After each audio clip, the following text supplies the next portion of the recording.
2016 has been a pretty rough year for the media business as a whole. Some challenges like the increasing speed of dissemination and the volume of fake news are obviously global issues. In Kenya, like other markets across sub-Saharan Africa, though, legacy firms now must grapple with a multiple range of challenges. Newspaper circulation levels have been falling pretty steadily since their peak in 2012 to now a 7-year low of about 120.5 million units last year. Now, since newspaper revenues, both advertising and circulation, then cross-subsidize some broadcast media assets, that decline has a knock-on effect. The most prominent example is the Nation Media Group.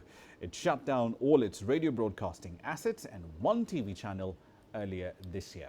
Over 100 jobs were lost in the biggest listed media firm in East Africa, and investors have taken note. Over the course of the year, more than 50% of the firm's market cap has been wiped out. That's a chart that tells you a pretty dismal story. The thing is, though, demand for news has not fallen. If anything, it's grown, especially at a time when legacy media firms are ill-equipped to meet that demand. The question I put to a panel of veteran Kenyan journalists a little earlier was this: if high-quality, well-done journalism is a public good, why shouldn't taxpayers pay for it? The money question is a thorny one, but there's still a need for good, proper, well-done, fact-checked journalism. It is a public good, for lack of a better word. That's what it is. If it is a public good, why shouldn't taxpayers pay for it? Okay, I'll say this. I think for us, fact-checking is not really like the models. I mean, it's not like the point you go to or the point you start from. The reason why you cannot then demand the public to pay for fact-checking specifically is because they need to understand why it's important for them. But the other thing is also we as journalists have to be, first of all, be seen to be doing what we're supposed to be doing, which is not to follow the trend because that is what is trending on social media, but actually put out information out there that is not only useful but informative and as accurate as we can get it.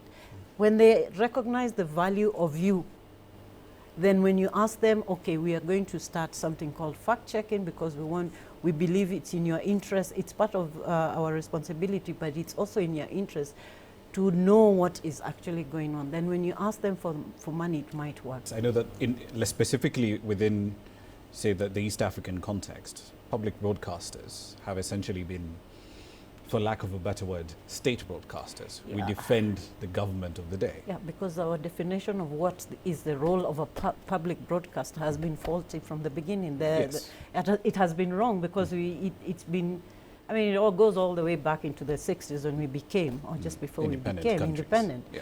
Then therefore we had all this whole hallelujah thing about sunshine journalism, or we should report positively because we want to bring the country together. As if when you talk about the differences or the contradictions in our society is going to pull us apart. But I think the whole thing about public broadcasting is we've never actually understood what is the role of a public broadcaster. What can a public broadcaster as a public utility? Yes, it should be sponsored by taxes. What is their role? Who are they? What are they supposed to do for me? What is the service they're supposed to give to me? Namu, you get the last word on this one. I struggle with whether, and this is completely contradictory to where I am as a journalist, but I struggle with how the public would be made to pay for journalism as a public good because just the diverse nature of journalism in itself, the kind of publics that you report to, which story then defines what a public good is. You understand? I don't think we've even defined that here, you know. So services, is reporting on business a public good? Is reporting on lifestyle and culture as a repository of a nation's heritage and a public good? So there are those questions that need to be resolved in my mind first before I can say yes, taxpayers need to pay for it.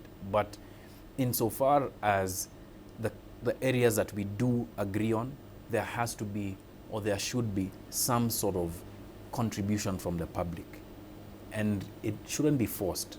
As Catherine said, the decision has to be made by them when they understand the value of what it is that they're being given. And the way that that's going to happen is in improving our storytelling.